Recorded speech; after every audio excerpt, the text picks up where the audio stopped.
Ito yung bahay niyo po tayo. Bali sa kuya ko po, ito lang po yung bali tinitira namin. Oo.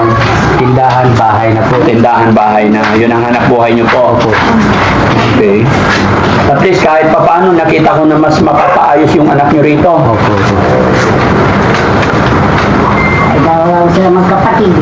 Dalawa lang sila magkapatid. Dalawa lang kami magkapatid.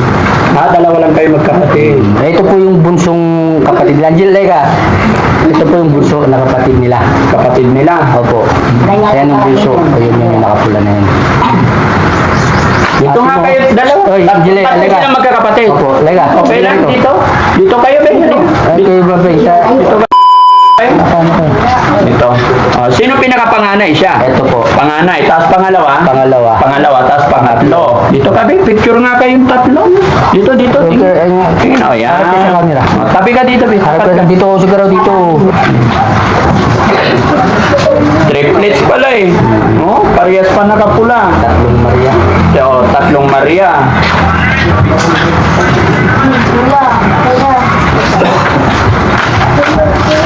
Ninira na. Hindi talaga makagusto. Uy, itinta mo ng gatas. Gatas ka. Gusto mong kumain? Gatas. Tipla mo gatas kapatid natin. Kuha kayo ng ano. Lega. Lagyan nyo yung ano doon. Batya. Paliguan natin yun. Tapos ano. Kuha ka ng mga damit. Ipalitan natin yatin.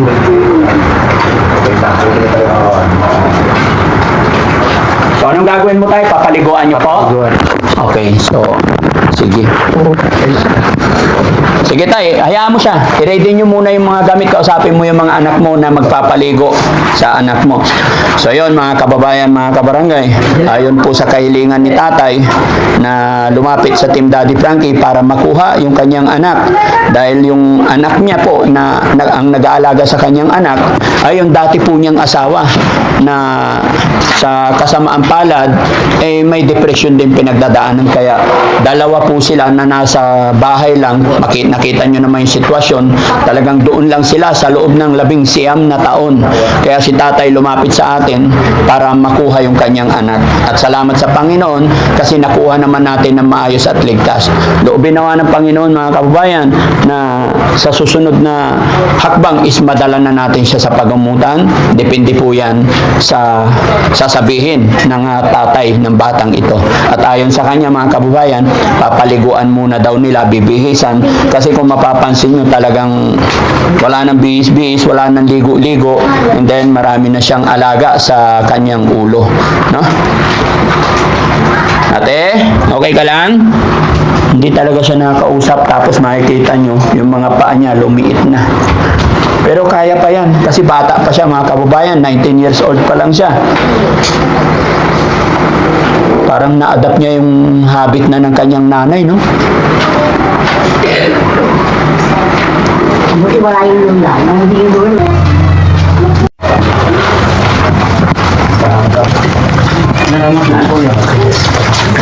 Ano ka po mga anak niyo? Wala kayo ano? Paglang sigala kami pang tao. Yung dalawa. Kinukuha namin niya. Ayaw kami. Ngayon nakuha na ka. Wala kayo. Pinag-gusto namin sa agarari niya. Kasi sabi niya nung makinig pa yan. Pagpunta ko yung sabi. Mag-aaral ako. Pag-aaral mo kayo. Ano yung tatlo magiging anak mo? So, naking anak. Wala silang anak. Oo. Sabi hindi magalit siya.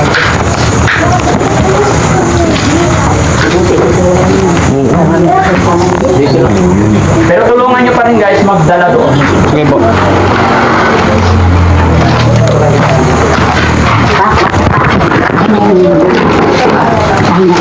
Kaya ngayon mo na. 1, 2, 3. Hindi naman yan pagod na eh.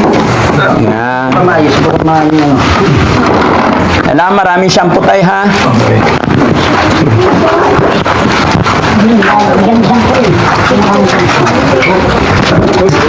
Sige lang.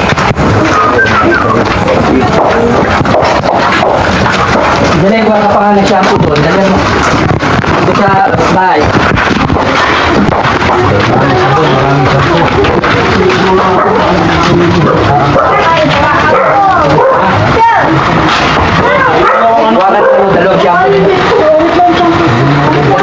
Nakadamit naman pala. Okay. Ay magpapaligo. Dalawang kapatid magpapaligo kasama si tatay. Atras nyo konti, naarawan sila. Yan. Ha? Leka, ay di lang, maliligo ka ha? Sige po. Ano mo na shampoo? Pasensya mo na. Papalitan natin yung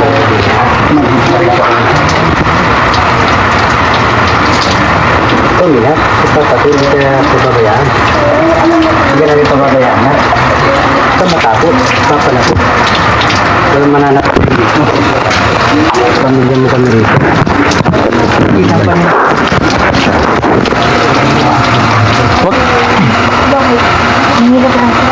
Ano mo yung sabo? Busan mo ng konti para bumula na lalo. Oh, talaga.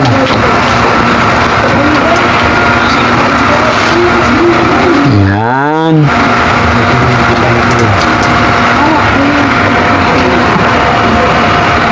Busan mo rito para matulog natin yung sabon. Alis kayo dyan, Rara. Ito yung katawan niya, buhusan mo na rin. Yan. Sige, buhos lahat dyan sa katawan. Sige, buhusan mo na buhusan yung katawan. Yung mata, baka maano. Hindi, okay lang.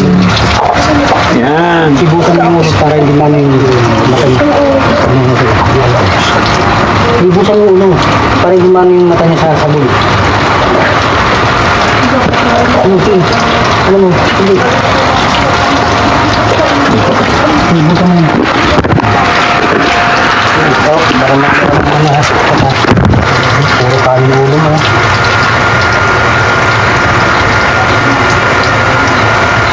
Hinihiga mo ng kanin doon. Wala ba kayong sabon?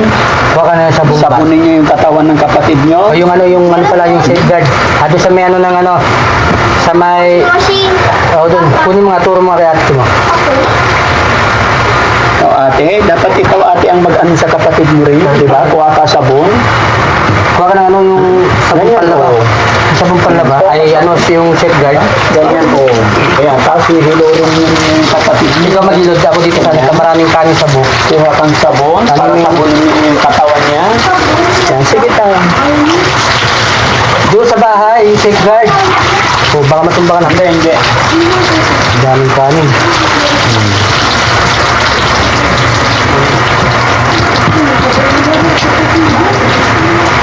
Tapos ano yung paliguan na yung pilihan mo, tapos sabunan mo yung bata yung kanang katawan niya. Isa kamay. Sige, sabunan mo yung kamay, sabunan mo yung kamay. Sabunan mo yung kamay niya, iludan mo.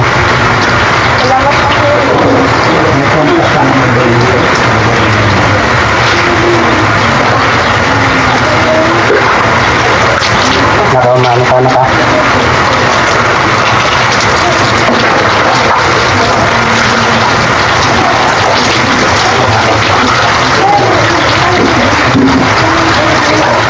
Tapos may pasaka.